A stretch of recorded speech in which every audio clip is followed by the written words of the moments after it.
como enganar qualquer detector de inteligência artificial com um simples prompt para sair disso para isso. E olha, é mais fácil do que parece. E a pergunta que mais importa, será que mesmo sabendo fazer isso, você deveria fazer? E se você for pego, tanto no seu site do ponto de vista de SEO, ou em algum trabalho do colégio, faculdade ou o que for, será que essa é a melhor maneira de resolver? É isso que a gente vai ver agora. Caso você não me conheça, aqui é Bruno Piscinini, eu já fiz mais de 8 dígitos online e hoje eu ajudo experts a rentabilizar seu conhecimento usando inteligência artificial. E a pergunta que não quer calar, será que você deveria usar inteligência artificial dessa maneira para, digamos, entre aspas, enganar detectores? Porque, por exemplo, no mercado que eu trabalho, com experts como eu faço, eu coloco o meu nome no conteúdo que eu divulgo.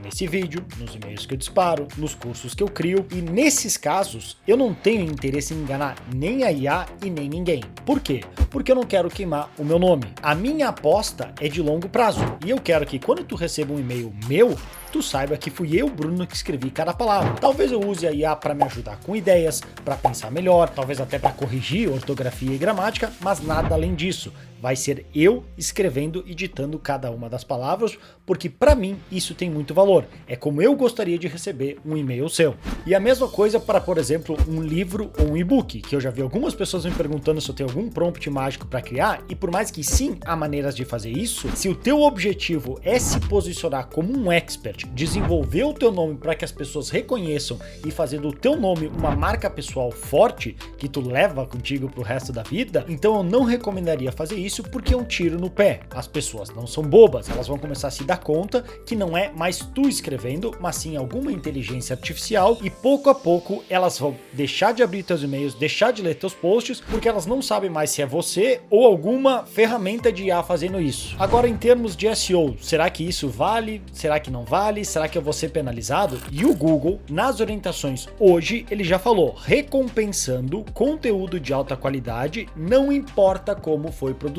Porque não é só uma questão do Google em si. Eles não estão, entre aspas, aí, se o conteúdo foi criado por IA ou não. A única coisa que importa para eles é a qualidade do conteúdo. Se o teu conteúdo consegue ser melhor ao usar IA, então por que não ranquear este conteúdo? O que acontece é que muitas vezes as pessoas tentam tomar um atalho, usam IA, e aí depois por confundir correlação e causa, e o Google sabe que isso aqui foi feito por IA, por isso que ele não ranqueia o meu site. Não, na verdade é o teu artigo que é uma porcaria. É uma diferença bem grande e eu sei que a realidade dói. Mas essa geralmente é a resposta. Inclusive aqui nesse artigo, eles falam que, por exemplo, 10 anos atrás, eles tinham preocupações com isso em relação ao aumento do conteúdo produzido em massa, mas gerados por humanos, e que eles fizeram algo a respeito, que clicando nesse link aqui, abre esse artigo de 2011, onde eles fizeram um update gigante que impactou quase 12% de todas as pesquisas, o que é muito. E como eu sei dessa época? Porque eu senti na pele o que acontecia. Porque se tu reparar, esse update aqui foi em fevereiro de 2011 e pode ver aqui na minha conta que foi quando eu comecei a trabalhar com sites de AdSense, na minha primeira aventura de negócios na internet,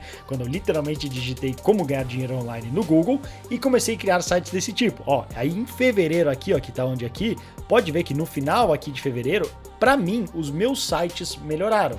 Mas chuta só o que aconteceu, foi só um falso positivo, porque eventualmente depois ali por junho ou maio, ele pegou e caiu de novo lá para trás, num nível muito parecido com o que estava antes. Depois, eventualmente, conforme eu desenvolvia mais os sites e o que eu fazia, eu cheguei a ter mais de 100 sites sobre isso, eu fui crescendo. Então eu sei o que foi lidar com isso, porque justamente quando eles tiveram essa preocupação desse update, que acho que foi o Google Panda, era a mesma ideia, mas era gerado por humanos. E aqui eles falam, não faz sentido a gente proibir conteúdo gerado por humanos, que na época eu terceirizava blogs em inglês para escritores lá nas Filipinas produzirem conteúdos em massa, tipo 10, 20 artigos por dia, que eu postava nos meus sites, nesse eu colocava o código do AdSense e gerava dinheiro assim. Só que daquela época eu aprendi a lição, não vale a pena, tu não tá construindo nada sólido, tu só tá tentando colocar um monte de porcaria lá fora, torcer para que ninguém descubra e tirar um troco, não vale a pena, mesmo que dê bastante dinheiro e não importa quanto, eventualmente tu vai ficar para trás, não é um negócio sólido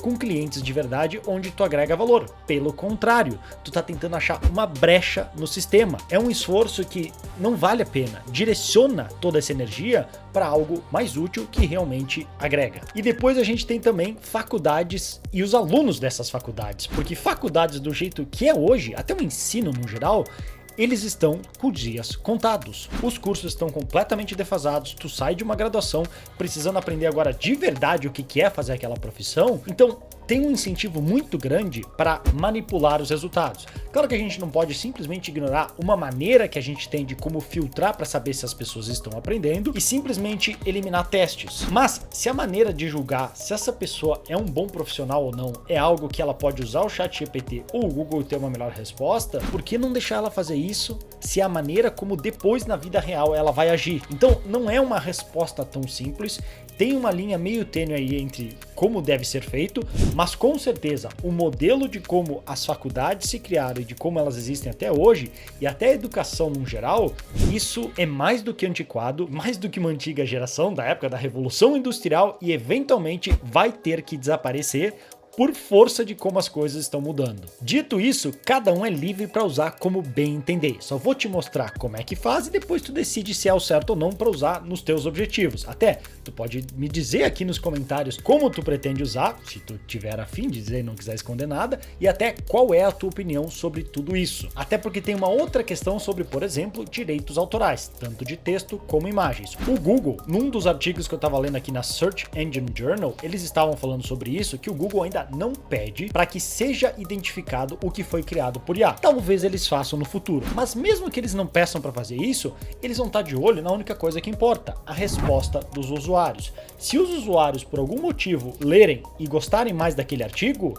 não importa se é por IA ou não, o Google vai premiar estes porque eles foram criados da maneira que for, que é o que o usuário buscava, que é o que eles falam nessa parte aqui. E depois tem também a questão que algo que é mais difícil enganar é justamente isso, a qualidade do artigo em si, porque como todo aprendizado do algoritmo de pesquisa do Google, que é super avançado, ele vai ler por sinais, que não é algo tão fácil de enganar. Então ele vai saber quando as pessoas por algum motivo param de entrar naquele site, param de ler, porque o conteúdo não tem qualidade, independente de onde foram criados, pela própria pessoa, por alguém lá nas Filipinas ou por inteligência artificial. Agora, caso você queira, ou caso alguém que você conheça queira fazer, aquele amigo da praia queira enganar os detectores de inteligência artificial, como tu faz? É o seguinte, aqui no ChatGPT eu pedi para ele escrever um e-mail de 300 palavras explicando como é extremamente importante que experts, que é o meu público, e até caso tu queira saber mais sobre isso, deve ter um link aqui abaixo na descrição com mais material gratuito, aprendam a usar a inteligência artificial o quanto antes que fiquem para trás e sejam forçados a fazer isso quando agora todo mundo já usa, o que é algo que eu acredito de verdade. Nisso, o ChatGPT criou este e-mail aqui que eu literalmente só copiei e colei aqui nesta ferramenta de originalidade que se diz a plataforma mais precisa para detectar plagiarismo e conteúdo criado por inteligência artificial. Será que ela é tão boa assim? Vamos colocá-la à prova. Eu colei o texto aqui e pedi para escanear. O que, ao fazer, deu esta resposta, 100% feito por inteligência artificial. Até aí, nenhuma surpresa. Aí depois, eu usei este prompt secreto, que é para alterar este e-mail, só pedi para o ChatGPT reescrever de uma maneira específica, e olha só agora o que aconteceu, 99% original, só 1% IA. E como eu fiz isso, eu peguei e pedi para o ChatGPT reescrever usando algumas figuras de linguagem e outras técnicas, digamos, de linguagem, de como nós se comunicamos normalmente, principalmente na maneira de falar, que se tu traduzir para um texto seria assim. Então, por exemplo, contrações, expressões idiomáticas, frases de transição, interjeições, modificadores e coloquialismos, simbolismo, ironia, prenúncio e tantas outras que eu inclusive pedi para o ChatGPT explicar. Caso tu tenha interesse, tu pode pausar a tela e dar uma olhada no que são algumas delas, como por exemplo, contrações é a junção do de mais o que vira do. Frases de transição, entretanto, por outro lado, interjeições, ai, oba, nossa, e dispositivos literários, como simbolismo, ironia, prenúncio, metáforas, símiles, aliterações e tantos outros. Aí tudo que eu fiz foi literalmente pedir para reescrever este e-mail, mas dessa vez escreva um estilo que incorpore um estilo humano, português do Brasil simples e agora todos esses dispositivos que eu acabei de te mostrar. contrações, expressões idiomáticas, interjeições, prenúncios, símiles e tantas outras, sem mencioná-los diretamente, porque senão às vezes ele tenta explicar e não dá certo. E nisso eu peguei um novo e-mail, literalmente sem trocar nada, inclusive com esses oi nome do destinatário, e colei aqui no nosso scan e mandei escanear, e com isso eu consegui o resultado de 99% de originalidade. E isso é só uma das funções que tu pode fazer com IA, porque tu pode usar IA para criar, por exemplo, um filme, um curta inteiro só usando inteligência artificial, como eu mostro nesse vídeo aqui. Clica aí e eu te vejo do outro lado.